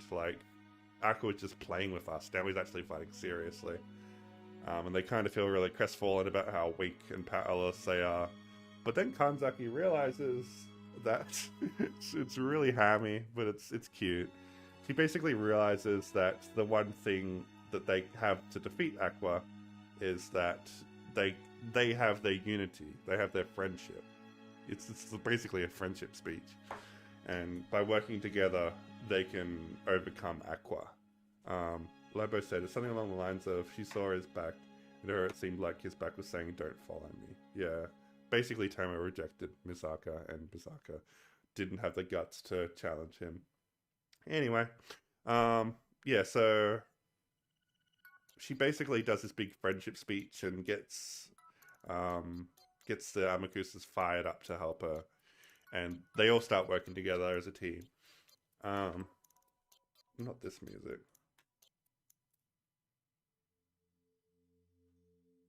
Yeah, okay. Yes, no. Yeah, that's what it is. They get all fired to help her, and I can't remember the exact resolution, but it's something like they realize that because Aqua was fighting Kanzaki, he had to use his saint power. And so, by working together with Kanzaki, fighting him and forcing him to use his saint power, the Yamakusa Church could use their saint destroying spell, and this time would actually work. And together with Toma appearing at the last second to counter Aqua's final attack, they managed to cast a spell and defeat Aqua. It's very dramatic and very cool. Cooler in the novels than the anime, I'll say. But yeah, it's one of my highlights. Is just people often say that Toma can beat anybody and he wins battles too easily. And I think this battle is really proof that that's not the case. Like, they fucking had to pull out all the stops just to stand a chance against Aqua. They defeat him, but they don't kill him. I think they were able to kill his saint aspect, so they weakened him a lot, but he didn't end up dying. He did survive this battle and retreats for another day. And yeah, so they survive, and that's the end of that arc, pretty much. I'm trying to think if that's the point where... No, that I think that happened. Yeah, I think this is the point where Fiamma of the Right ends up appearing. The last man from God's Right seat. Right there, they should be on this chart here. There's Fiamma. And so Fiamma, his whole deal is he is pretty much the leader of God's Right seat. He is representative of the fire elements and the Archangel Michael. And he basically, there's this scene where he confronts the Pope, and the Pope is like, you know, I want to stop you. You're too evil. Your ambitions are too evil for the Catholic Church. And the Pope uses some special crazy magic that only the Pope can use to try and seal Fiamma. But it doesn't work because Fiamma has this giant evil right hand on growing out of his back that he basically uses to crush the Pope. Doesn't kill him, but defeats him. And he's basically going rogue and taking the Catholic Church for himself at this point. So that's how that arc ends. I'm trying to remember the whole thing with that right hand. I can't remember like how he got it or where it came from. That's eluding me right now. It'll come more relevant later. Okay, so we need to continue on. We've still got lots to do.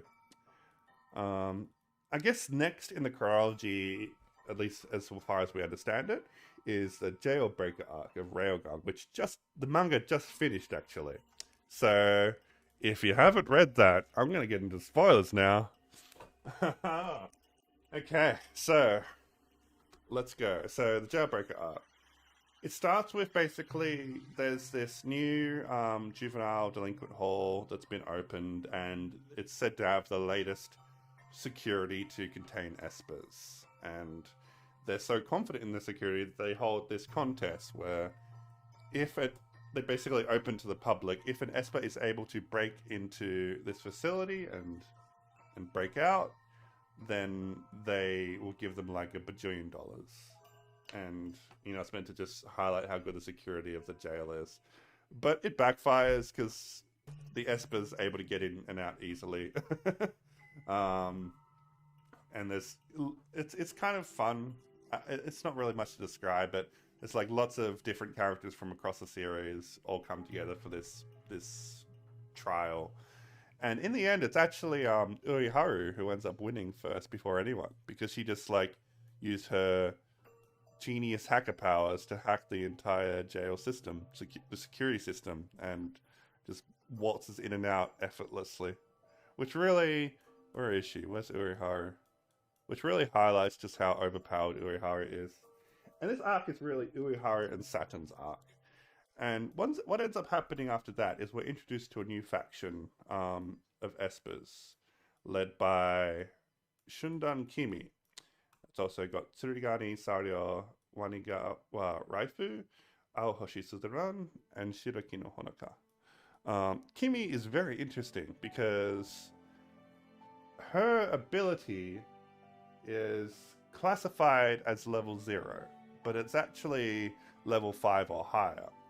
She is what's described as a holistic Esper.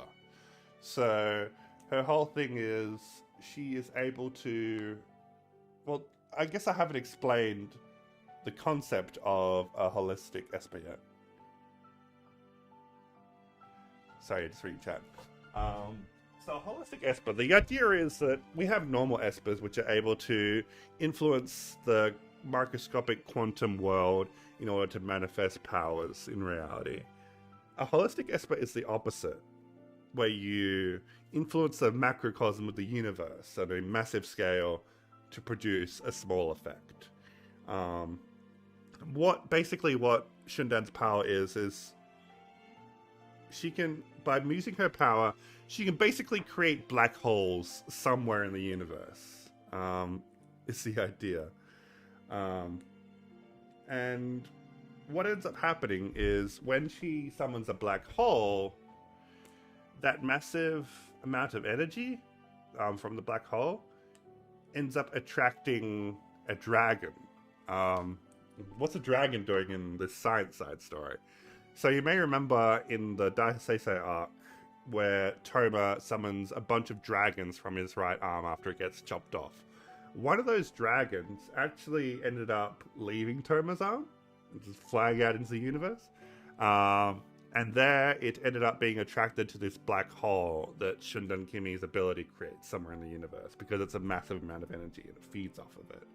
And because of this symbiotic effect, whenever Kimi uses her black hole ability, she can basically summon the dragon from her hand.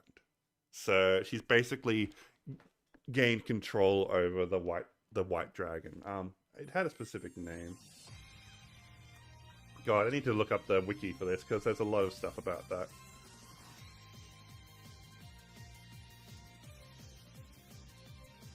Okay. The Angel Dragon is what it's called. You know, I don't have the Angel Dragon on the character chart. I wonder if I should. It's kind of a character. Yeah, I really should have it on the chart. I'll have to add that in the latest edition of the chart. Because it's not on here at the moment. I'm just going to read off some of its things. The dragon can be manifested at various degrees of manifestation. It can be slightly manifested to consume and break physical objects like chains, or partially manifested to shield Kimi with its wings. The fully manifested dragon is strong enough to destroy a building with its charge, and its wings can defend Kimi against point-blank railgun shot with only slight damage, with the dragon itself capable of enduring a railgun barrage using large projectiles. It can launch feathers from its wings as projectiles. These feathers can be attached to an individual to apply a form of hypnotism, placing them under the control of Kimi and her allies, but also leaving them unable to think for themselves. The individual needs to have ingested some of Kimi's blood for this effect to be applied, otherwise the feather causes the salt within the body to go out of control in a lethal reaction. The dragon also has the ability to transform a target, including iron sand and possibly other substances, into salt. This ability causes a cross on the dragon's head to light up, and leaves a similar cross mark on whatever is transformed. The attack can be blocked by placing an adequate obstacle between the dragon's cross and the target. It's kind of ridiculous, like how powerful that is. We're definitely dealing with something on the level of like an angel here. Yeah, so that's an extraordinary amount of power for one person. And so Kimi, her whole past is she was actually part of the Dark May project. And she harbors a lot of resentment towards the world as a result of that. And I can't remember the exact reasoning. I'm gonna have to read the full manga. But basically, she gathers all her friends together to try and, you know, take down the city, I guess. But basically, what ends up happening is Misaka ends up confronting them, trying to stop them, and also Ueharu, because I think they kidnapped Saturn for some reason. I can't remember why they kidnapped Saturn now. Oh gosh, I need to reread this up. But yeah, big dramatic battle where Misaka faces off against a dragon. She's like hopelessly outmatched. But then, yeah, kidnapping Saturn is a tradition. But then, Saturn is kidnapped by the group, and Ueharu is trying to save them. But she's also kind of going crazy with rage. Like, this is a really cool moment for Ueharu's character. Which just shows that she's not all like happy Moe sunshine. Like, she actually really cares about her friends, especially Saturn. And seeing Saturn like being threatened with death brings out her chaotic side. And there's like a few manga panels which really show it off really cool, but she's basically like at the point of completely flipping her shit and just going haywire on the whole city. Because as has been proven, there was a comment in this arc where Ueharu basically says she wins the prize money for doing the jailbreaker trial, and she donates it all to charity. And she basically says, if I needed money, if I needed $1 million, I could just hack the bank and steal all their money. And she plays it off as a joke. But I am 100% convinced that Ueharu could do that if she wanted to. She's just a genius hacker on a completely unprecedented level. But yeah, like, I feel like she's about to go ham on Academy City just to save Saturn. But she ends up keeping her cool when Saturn manages to calm her down. And what ends up happening is there's a scene where Saturn is seeing Misaka being defeated by the dragon. And she pulls out this crazy bullshit where she uses her hacking to fuck with the... What was it? So there's these devices, these AIM jammers in the prison, which are meant to disrupt a person's AIM diffusion field. But if you're able to manipulate it perfectly on like a microscopic level and control these AIM jammers, you can actually manipulate people's AIM fields. And she uses her crazy hacking to control these jammers to amplify her Esper ability. But if you didn't know, her Esper ability is, I think, level 1, and it lets her maintain the heat of objects. So she can basically keep these flowers on her head from wilting. It's basically all it's good for. By using the AIM jammer, she's basically able to power herself up to a level 6. And it isn't fully explained how exactly this works, but she's basically able to use her newly found level 6 power to fuck with the dragon and cut off its connection to the black hole, so it loses its energy source. It's still kind of a mystery how exactly she did that. It's all very vague. But she does that, and after cutting off the energy source, Misaka is then able to defeat the dragon, and the dragon retreats, and Kimi is returned to being quote-unquote normal Esper. And that basically ends the conflict. Kimi's faction are all, taken in by the jail, incarcerated, and that ends that arc. And Saturn and Ueharu are happy that they didn't kill each other. And there was also a bit of foreshadowing for the next Railgun arc. There was this one panel where Misaka sees her friends, and it flashes back to a scene of her with 2 other girls we've never seen before. And I guess it's implying that these are friends from her past, and something happened that, for some reason, that we don't see them anymore. So I guess the next arc, we're going to learn about Misaka's old friends, and probably have Ueharu's level 6 power unexplained further. But who knows? Maybe they'll explain it someday. So, yeah, Ueharu goes back to normal after the jammer thing is taken off her. It's really cool. Like, the way it's portrayed visually is super cool. She basically, like, grows demon horns, and her flowers on her head grow to, like, a wreath of flowers covering her, like, like down draping down her body, and she has these little terminals at her hands, which are flowers. They're kind of like computer screens that she's like, touching with her fingers to like hack into the world. It's fucking crazy. But yeah, go look that up if you haven't seen it. It's really cool. So that is Railgun, completely done. That's all of Railgun's story. And we're halfway through the Toaru chronology. There's still a lot more to go because Index is fucking long. But yeah, pretty crazy. So next after that, we have the. Well, I guess the next book after that is SS2, but that's a bunch of small stories that take place before the main events of Index. So part of the chronology, it's earlier in the story. But right now, the next arc in the chronology is British Halloween on October 17. Also on October 17 is a Dragon arc. They actually happened at the same time, but we'll go over the British Halloween first.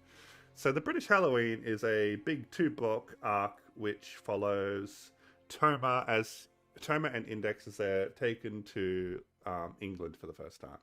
And they're basically told that there's this big incident happening in England that they need Index's help for, and Toma's just there to accompany her. On the way, they end up on I think they were like invited to take one of the supersonic jets, but Toma's like, no, we're not doing that. That was traumatic last time, so they get on a normal plane. And doing so, they end up getting involved in a terrorist incident on the plane where some French terrorists are trying to take down the plane because I guess, I don't know if the plane was carrying some supplies or maybe they were trying to get an Index. So one of those two things. And there's this mini arc where Toma has to stop the terrorists on the plane, and Style shows up on a supersonic jet and helps out as well, and it's all very exciting. And that all happens, and they manage to eventually get to England safely. I think the Anglican Church were also providing some assistance on the side. And then they get to the church. Oh, no, sorry. They get to England, and they meet the royal family of England in the story, which we haven't met up to this point. But they are a part of the story. It's not Queen Elizabeth. It's Queen Elizard. Where is she?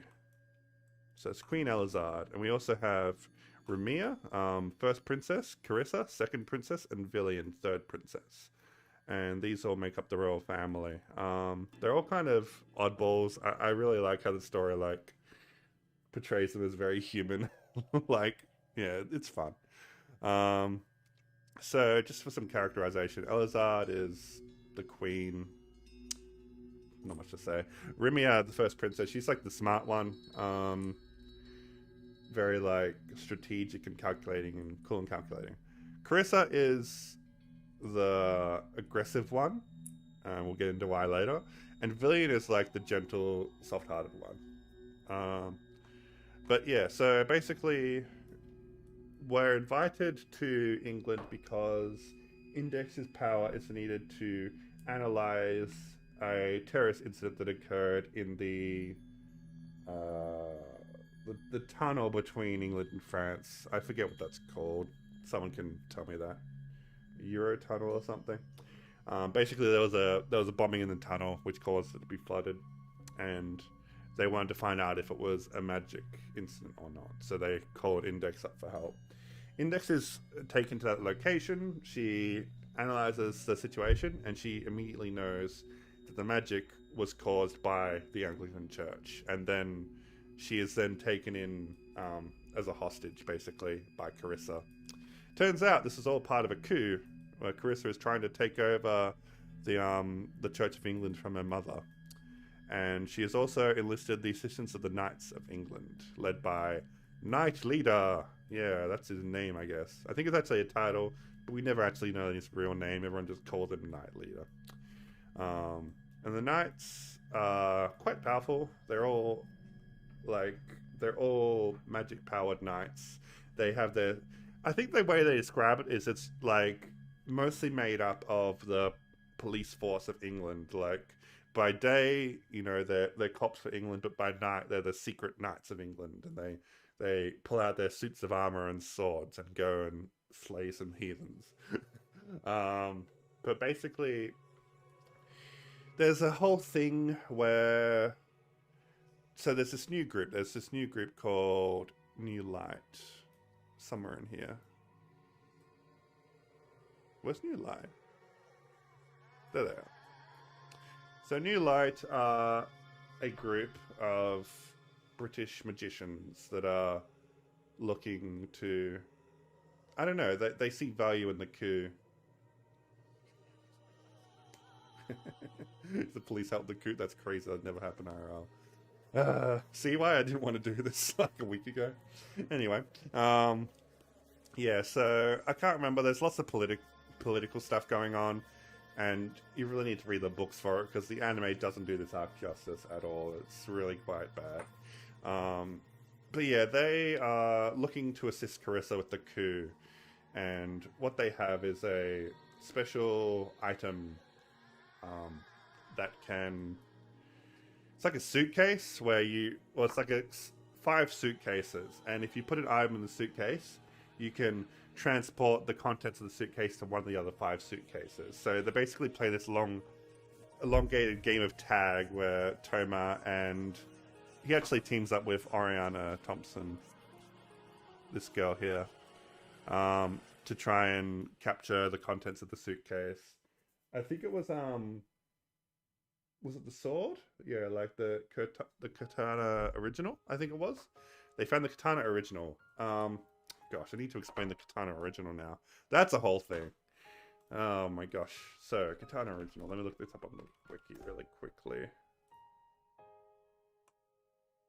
You know, I think I had something about this. Bear with me 2 seconds. I'm just looking up all my notes.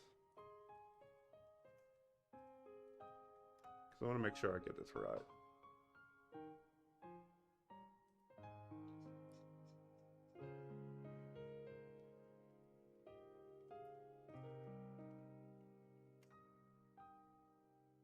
So the katana is a real sword.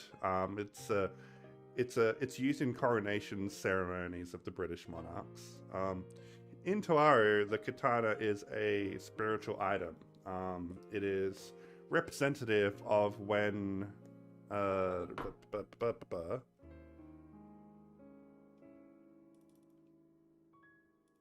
let me... Oh gosh, I'm trying to get my law right.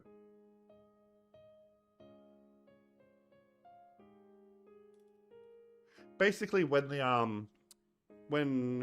United Kingdom was formed into 4, you know, distinct nations.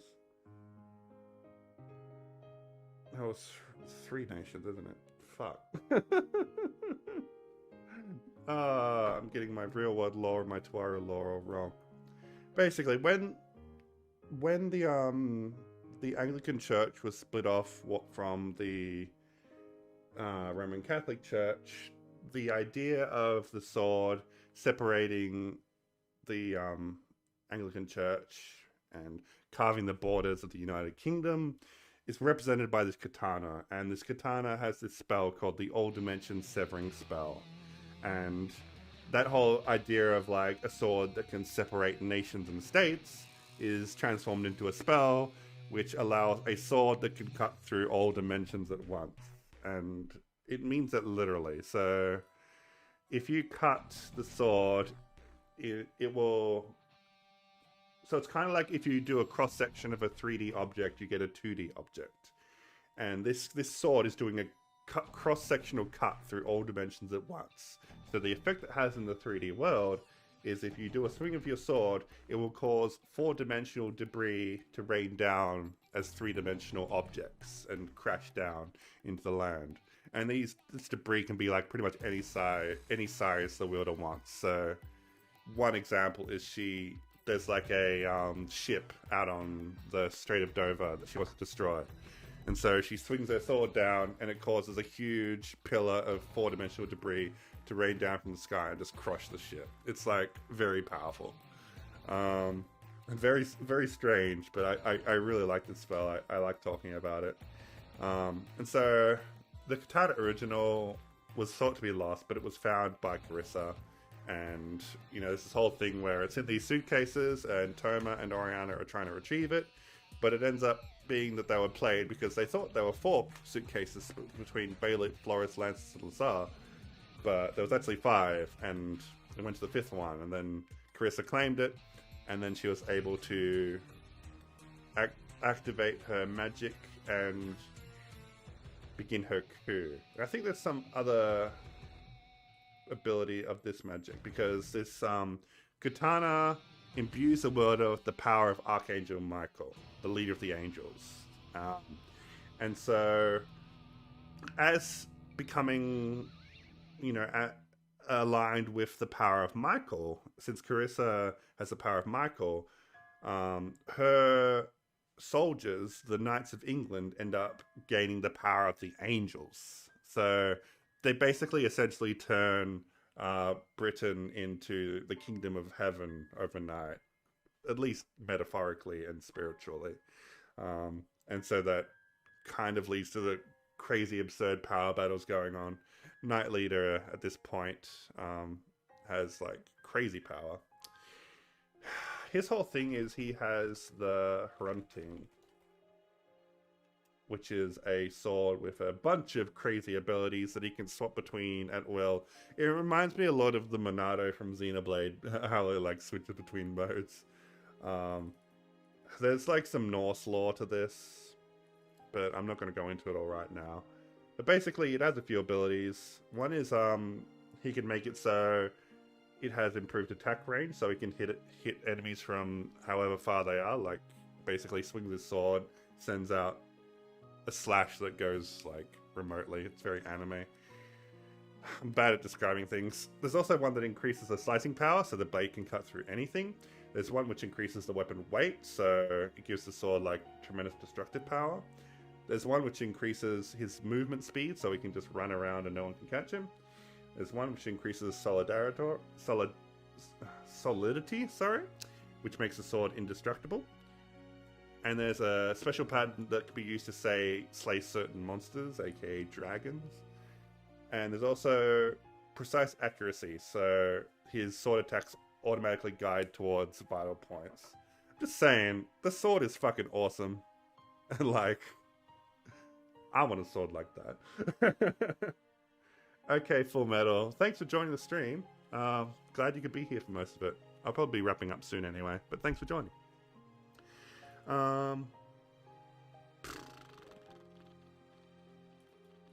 Just looking up some stuff really quickly.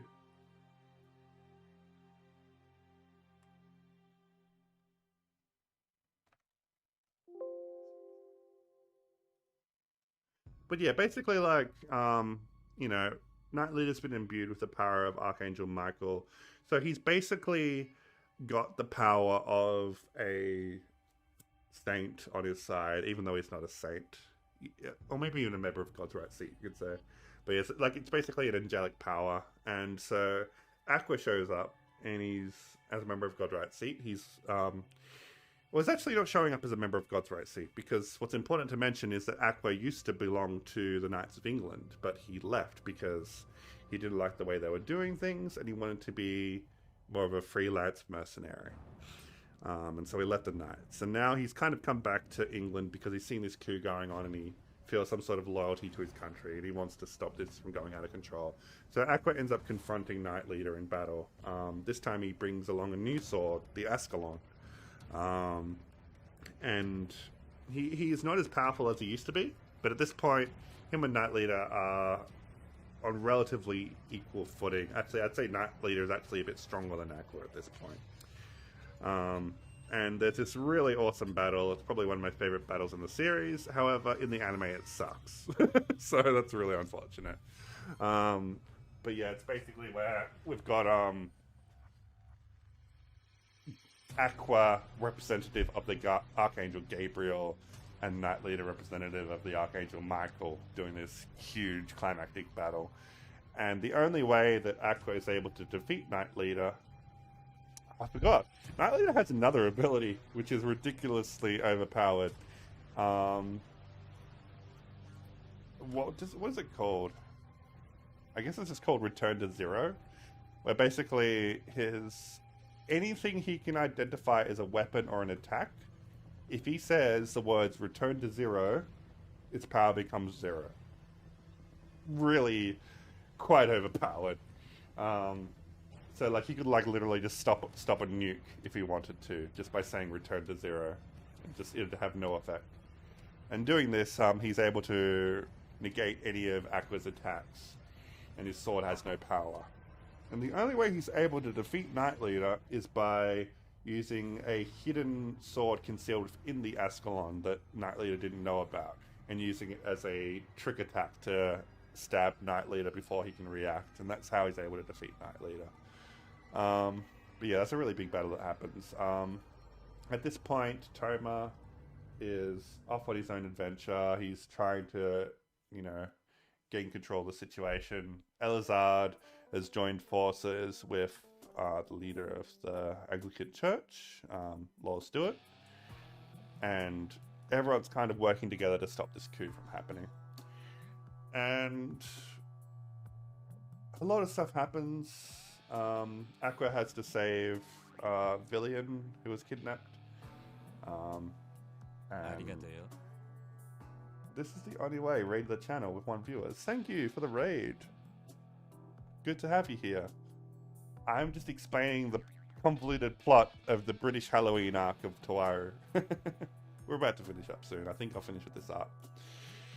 And oh my gosh, so a lot of stuff happens. I don't think I'm going to be able to explain it all in full detail, but it ends with a final confrontation at Buckingham Palace. I think it was Buckingham Palace, where everyone is trying to defeat Carissa with her Katana Original and her All Dimension Severing spell. And it's pretty crazy. We got like Aqua, we got Kanzaki. At one point, Carissa basically fires a bunch of Monka cluster missiles to just destroy everybody.